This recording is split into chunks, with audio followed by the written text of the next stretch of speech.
Assalamualaikum warahmatullahi wabarakatuh. Halo anak-anak hebat kelas 4. Bagaimana kabar kalian hari ini? Semoga kalian dalam keadaan sehat dan selalu dalam lindungan Allah. Bertemu lagi bersama Ibu dalam pembelajaran tematik tema 5, subtema 2 dengan muatan pelajaran bahasa Indonesia. Mari kita mulai pembelajaran ini dengan membaca basmalah. Bismillahirrohmanirrohim. Baik, hari ini kita akan belajar KD 3.7 menggali pengetahuan baru dari teks non-fiksi. Informasi dari teks non-fiksi. Apakah itu teks non-fiksi?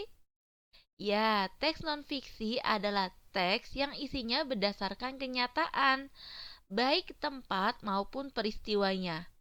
Ketika membaca teks non-fiksi, maka kalian akan mendapatkan informasi. Teks non-fiksi didukung oleh fakta dan data. Sedangkan informasi adalah sekumpulan data atau fakta tentang suatu hal. Informasi sebaiknya diolah sehingga mudah dipahami oleh pembaca. Bentuk informasi dari suatu teks berupa informasi tersurat dan tersirat.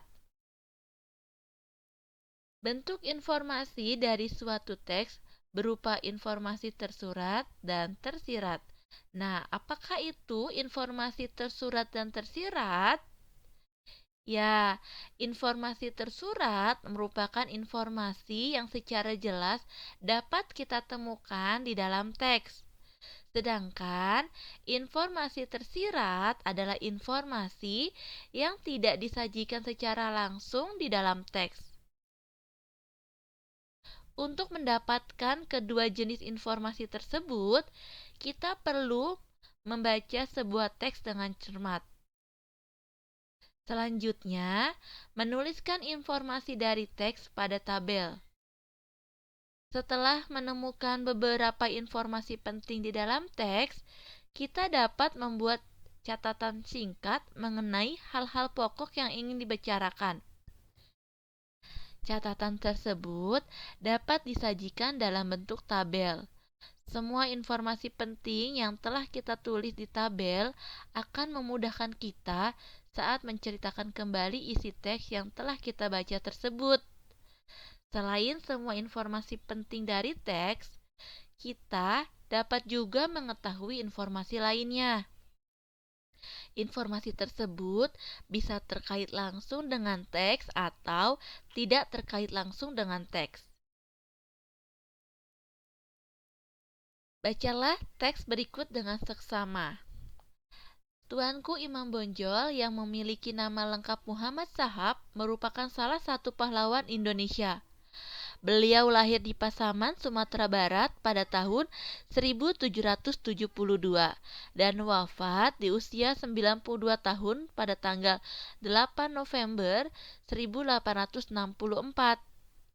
Peto Syarif adalah panggilannya ketika remaja. Saat dewasa, beliau terkenal sebagai pemimpin yang sangat tegas menentang penyimpangan ajaran-ajaran agama di Sumatera Barat. Nah, dari teks tersebut kita dapat menuliskan informasi yang ingin kamu ketahui lebih lanjut dari teks tersebut dalam bentuk tabel.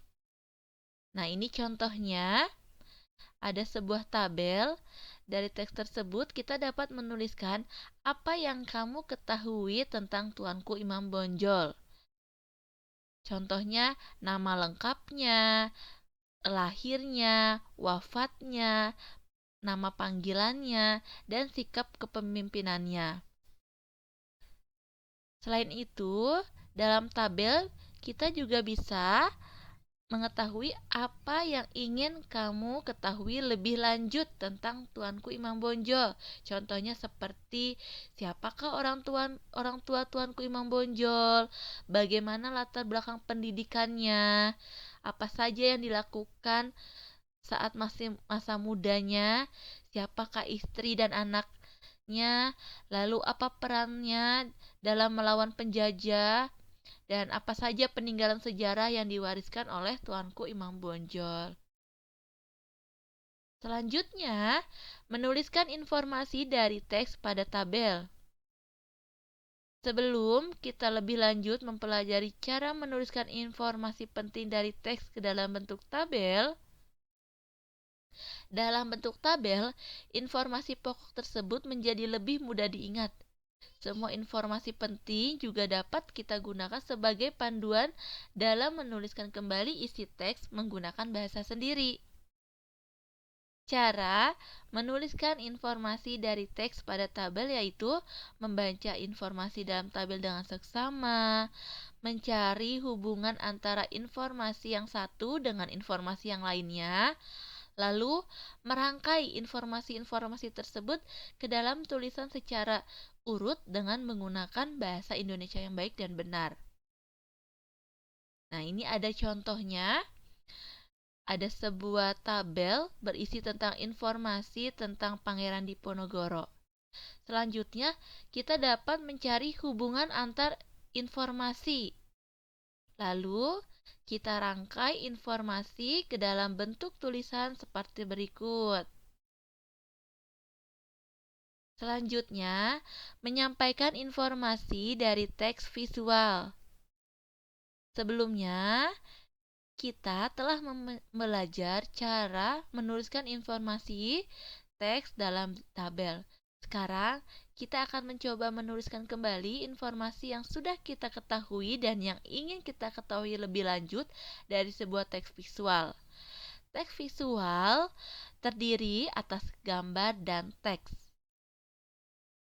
Cara menuliskan informasi dari teks visual tidak berbeda dengan cara menuliskan informasi dari teks. Kita dapat menggunakan tabel untuk menyampaikan kembali informasi yang didapat setelah melihat gambar dan membaca teks visual tersebut. Dalam bentuk tabel, semua informasi penting menjadi lebih mudah dipahami dan diingat. Nah, berikut adalah contoh bentuk informasi dari teks visual. Ini teks visual tentang Raden Ajeng Kartini. Dari teks visual ini dapat kita peroleh informasi yang dapat dibuat ke dalam tabel, seperti apa yang kamu ketahui tentang R.A. Kartini dan apa yang ingin kamu ketahui lebih lanjut tentang R.A. Kartini. Selanjutnya, mempresentasikan informasi yang disajikan dalam peta pikiran. Informasi penting dari teks juga dapat kita tuliskan dalam bentuk peta pikiran. Peta pikiran berisi rangkuman penting yang membuat rangkuman dari inti bacaan. Dalam bentuk peta pikiran, semua informasi penting menjadi lebih jelas dan mudah dipahami. Inti bacaan yang sudah kita pahami dapat menjadi bahan untuk mempresentasikan isi bacaan. Nah, ini adalah hal yang perlu diperhatikan dalam mempresentasikan informasi pada peta pikiran. Yang pertama, bacalah informasi yang penting. Kedua, presentasikan secara urut. Yang ketiga, gunakan bahasa Indonesia yang baik dan benar. Dalam surat Ibrahim ayat 7, dan ingatlah juga tatkala Tuhanmu memaklumkan, sesungguhnya jika kamu bersyukur, pasti kami akan menambah nikmat kepadamu. Dan jika kamu mengingkari nikmatku, maka sesungguhnya azabku sangat pedih. Dalam Quran surat Ibrahim ayat 7, kita disuruh untuk selalu bersyukur apapun nikmat yang Allah berikan kepada kita, baik nikmat ilmu, nikmat sehat, dan nikmat yang lainnya. Sekian pembelajaran kita pada hari ini. Semoga dapat bermanfaat dan dapat dipahami dengan baik. Terima kasih anak-anak hebat. Wassalamualaikum warahmatullahi wabarakatuh.